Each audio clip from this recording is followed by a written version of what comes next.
Meet President Tinubu, says federal government ready for dialogue.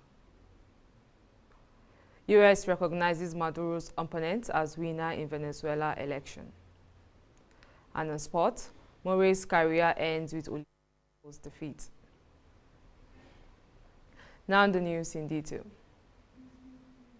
As protests kick off nationwide on Thursday, the Minister of the Federal Capital Territory, Nyesom Wike, was spotted at the presidential villa in Abuja on Thursday afternoon. The FCT saw massive demonstrations from crowds who thronged the central business district and suburbs as security officials fired tear gas to disperse protesters.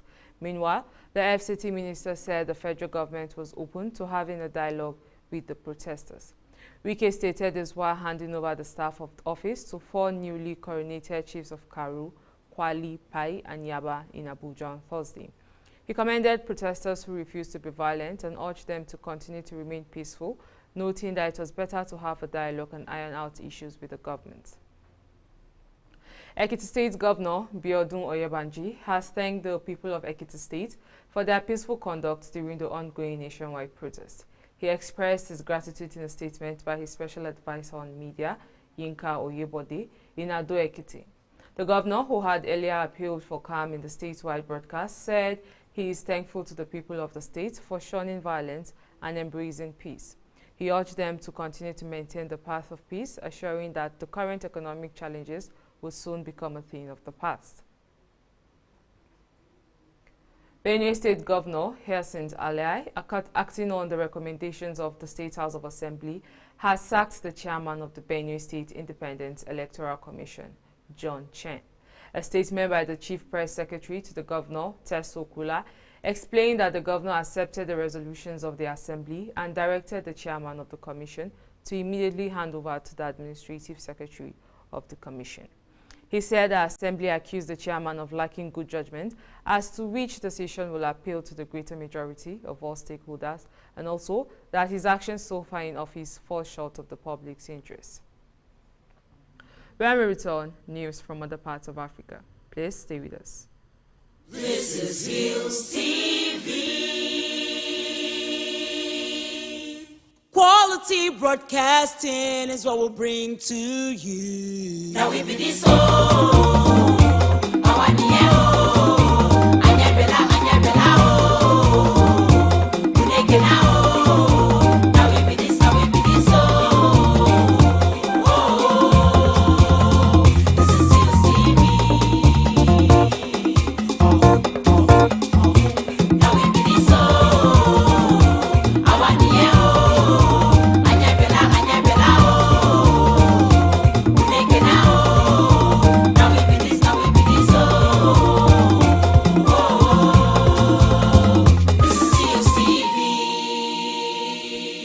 Hillstv, Polka.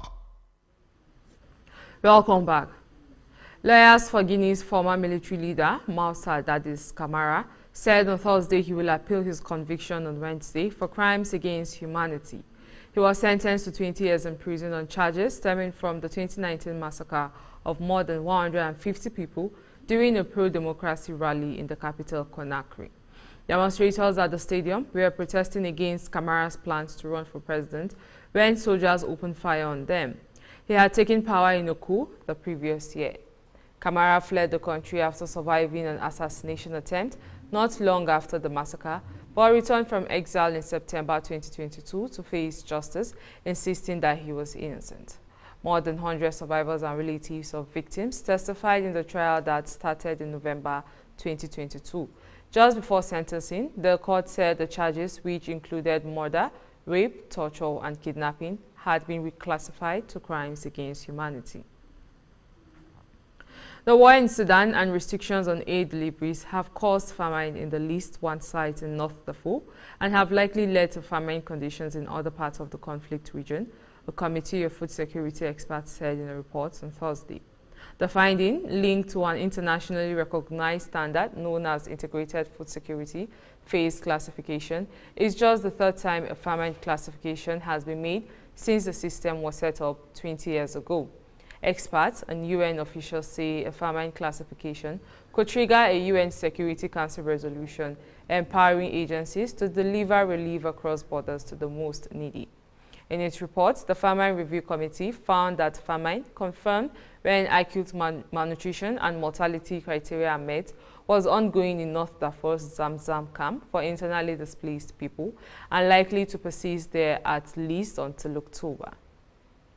Zamzam has a population of 500,000. It is near the city of Al-Fashir, home to 1.8 million people and the last significant holdout from the RSF across Darfur. The RSF has been besieging the area and no aid has reached the sprawling camp for months. We move to other parts of the world after this break.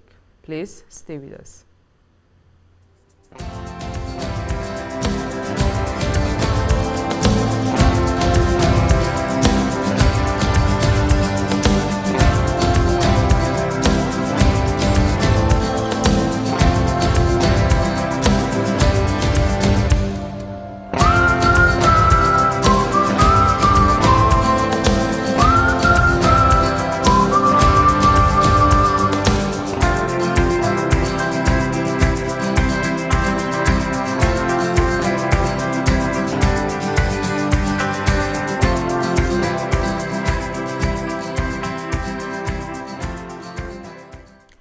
Thanks for staying with us. The United States on Thursday recognized Venezuelan President Nicolas Maduro's opponent and opposition candidate Edmundo Gonzalez as the winner of Venezuela's disputed presidential election, rejecting Maduro's claim of victory. Given the overwhelming evidence, it is clear to the United States and most importantly to the Venezuelan people that Edmundo Gonzalez won the most votes in Venezuela's July 28 presidential election. U.S. Secretary of State Antony Blinken says in a statement on Thursday, the dispute over the presidential election results has sparked protests in Venezuela.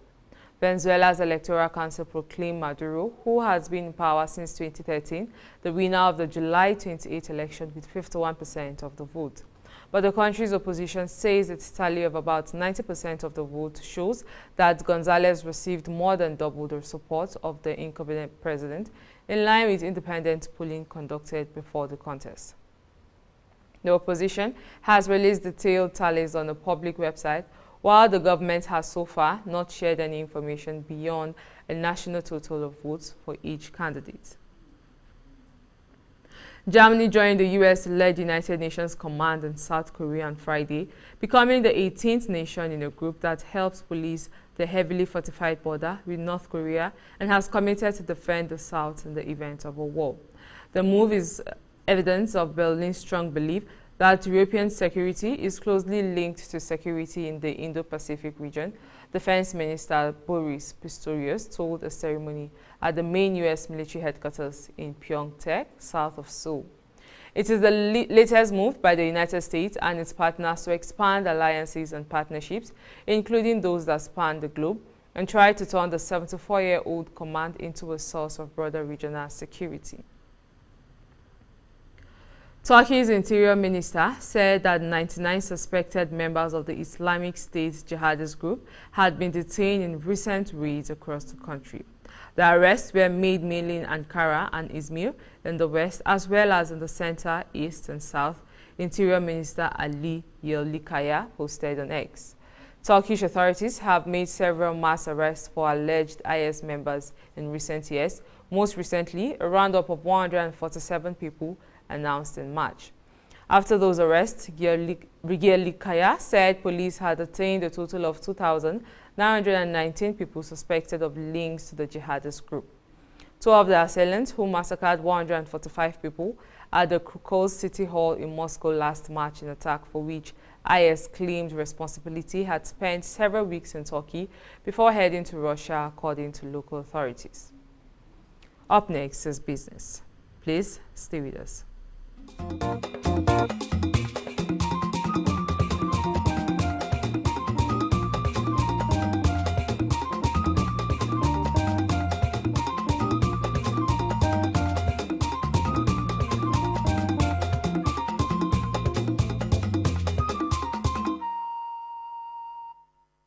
Thanks for staying with us. On business news, the Nigerian National Petroleum Company Limited has announced its goal to increase crude oil production to 2 million barrels per day by the end of the year. The country's daily production rose from 1.27 million barrels in June to 1.6 million in July, according to the Nigerian Upstream Petroleum Regulatory Commission. Speaking during a meeting with maritime stakeholders at the Nigerian Navy headquarters on Tuesday, the Group Managing Director of NNPC, Mele Kyari, expressed optimism that the target would be met, emphasizing that NNPC was fully committed to achieving it. Represented by the Managing Director of Pipeline NNPC, Foluronsho Karim, the oil firm's boss urged security agencies to continue their efforts against oil theft and pipeline vandalism to help the company meet its target. U.S. labor costs increased moderately in the second quarter as private sector wages grew at the slowest pace in 3.5 years, more evidence that inflation was firmly on a downward trend and could help facilitate an interest rate cut in September. The report from the Labor Department on Wednesday followed data last week showing inflation subsided considerably last quarter, with sub-3% readings in all the measures. The modest rise in labor costs is likely to be welcomed by Federal Reserve officials who are wrapping up a two-day policy meeting on Wednesday. The U.S. Central Bank is expected to leave its benchmark overnight interest rate in the 5.25% to 5.50% range, where it has been since last July. The Employment Cost Index, the broadest measure of labor cost, increased 0.9% last quarter after rising by an unrevised 1.2% in the first quarter, the Labor Department's Bureau of Labor Statistics said. Still to come, sports. Please stay with us.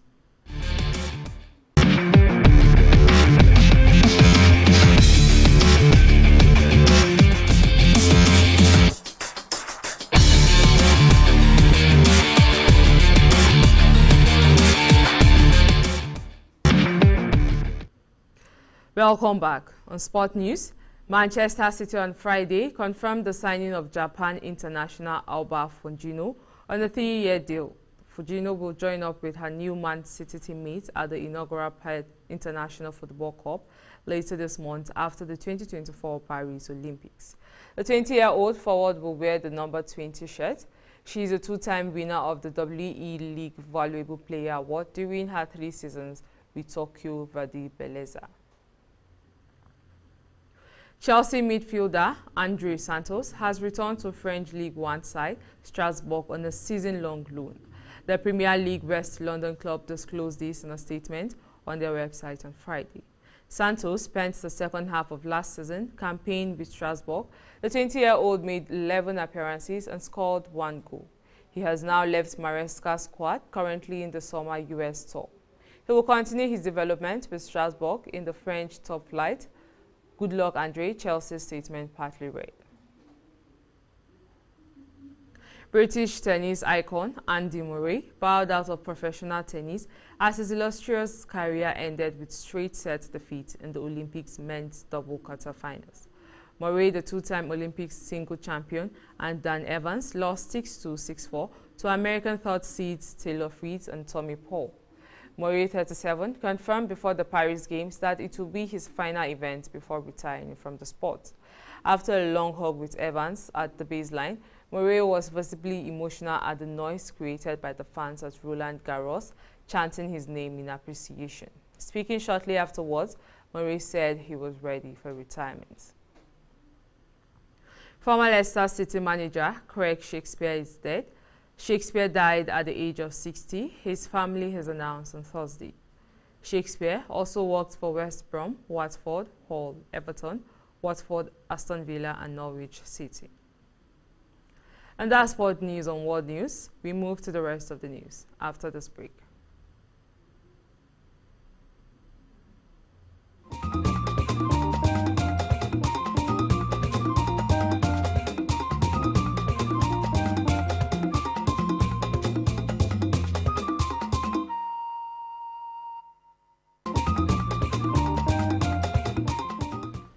Welcome back.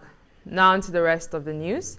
U.S. President Joe Biden said the killing of Palestinian Islamist group Hamas leader Ismail Haniyeh not helpful for reaching a ceasefire in Israel's war in Gaza. There has been an increased risk of an escalation into a broader Middle East war after the assassination of Haniyeh in Iran drew threats of retaliation against Israel.